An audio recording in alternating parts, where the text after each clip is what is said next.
When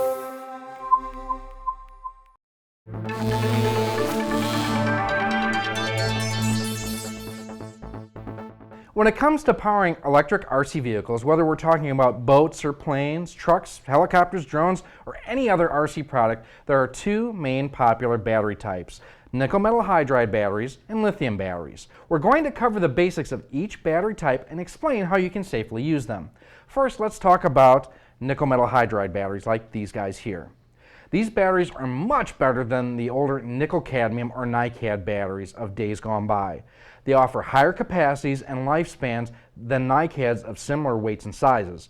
They also don't develop the memory issues from improper charging or discharging practices. More recent technology has produced lithium-based batteries such as this group of batteries right here. These are primarily lithium polymer, commonly called LiPos, and lithium ions. Most hobbyists prefer these because they are more powerful and lighter weight compared to nickel metal hydride batteries. LiPos contain a more consistent voltage and high power output and are designed to produce a lot of power quickly. On the other hand, lithium-ion batteries are designed to hold power for a longer period over time. These are generally used in transmitters and other devices that don't require high current output. Now that you're familiar with the RC battery types, let's talk about charging these batteries. The first most important rule goes for any battery type, whether we're talking nickel metal hydride or LiPo or lithium ion. Never leave a battery unattended at any point when you're charging or discharging. Batteries can overheat and cause a fire hazard. Being near the charging area gives you the ability to quickly stop the charging process if need be. For charging nickel metal hydride batteries, here are a few basic safety rules. First, before charging, check and inspect the physical condition of your battery pack. If you notice the shrink wrapping on the battery is warped or torn, or the insulation on the wires is damaged, you should properly dispose of the battery. Check with your manufacturer of your battery pack to ensure proper battery disposal methods. The second step is you need to make sure that your battery charger is capable of charging nickel metal hydride batteries and that you're using the correct connector. If the charger is capable of charging more than one battery type, make sure the setting is for nickel metal hydride mode. Third is you need to always charge nickel metal hydride packs at the proper voltage and charge rate. The voltage and the capacity will be clearly marked on the label of the battery. The correct charging rate is determined by the overall battery capacity. For every 1,000 milliamps of capacity, the charging rate is equal to 1 amp. For example, a 4,000 milliamp battery can be charged at 4 amps and so on.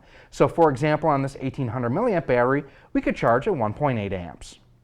During charging, monitor your battery's progress and make sure it does not overheat. A fully charged nickel metal hydride battery will become warm to the touch. This is perfectly normal. But if the battery is so hot that you can't hold it, unplug it immediately and stop the charging process. Now let's talk about charging lithium-based batteries. Not to scare you, but lithium batteries can be hazardous if not charged in a safe and correct manner. If proper procedures are not followed, a lithium battery can actually create the possibility of property damage or injury. You should never leave batteries unattended at any point when you are charging or discharging any battery pack, and this is especially true for lithium-based batteries. Like with all batteries, before charging or discharging, check the physical condition of the battery pack. This is also especially important with lithium batteries. You need to look for these following warning signs. Inspect the battery covering and insulation for any signs of damage. If you see the battery is puffed, like this one here, that could be a dangerous sign that gases have built up inside the battery pack and cause a potential hazard.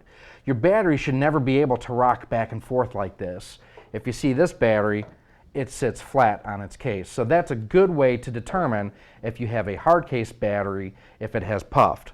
On a soft case battery, you can actually feel that there's a buildup of gas in there.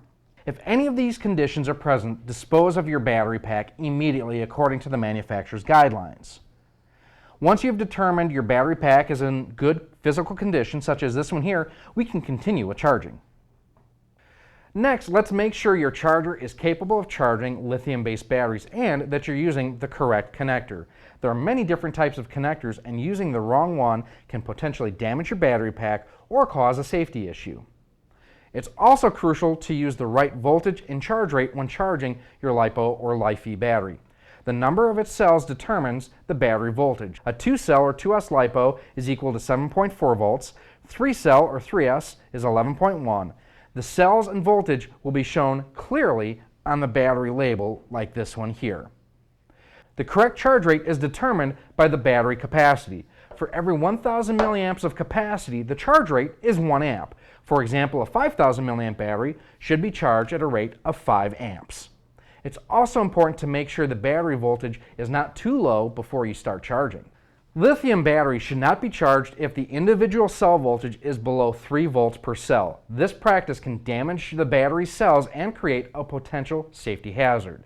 Most chargers will indicate the cell voltage, but if yours doesn't, you will want to obtain an individual cell checker such as this one here from eFlight. It'll be available either at your local hobby shop or online at horizonhobby.com. Now that we've determined that our battery is safe to charge, let's look at the charging process itself. You should always use the right kind of charger for your battery pack. Never charge a lithium battery with a charger that is not specifically made for lithium-based batteries. If the charger is capable of charging more than one type of battery, make sure it's set for the correct lithium mode. Always charge batteries in a fireproof or fire retardant container, such as a LiPo safety sack like this one here from Dynamite. This container must be vented so air can escape in the event of a malfunction. Never charge batteries on a flammable surface, and never leave a battery charging unattended. Do not begin charging and leave, or try to charge a battery overnight. That's just not safe. A unique feature of lithium batteries is the balanced charging process. When you balance charge a lithium battery, all the cells are charged equally for better performance and overall lifespan of your battery pack. Keep in mind, all the safety rules are exactly the same whether you're charging or balancing your lithium batteries. Many chargers feature a separate power lead and connectors, such as this charger here from Team Orion.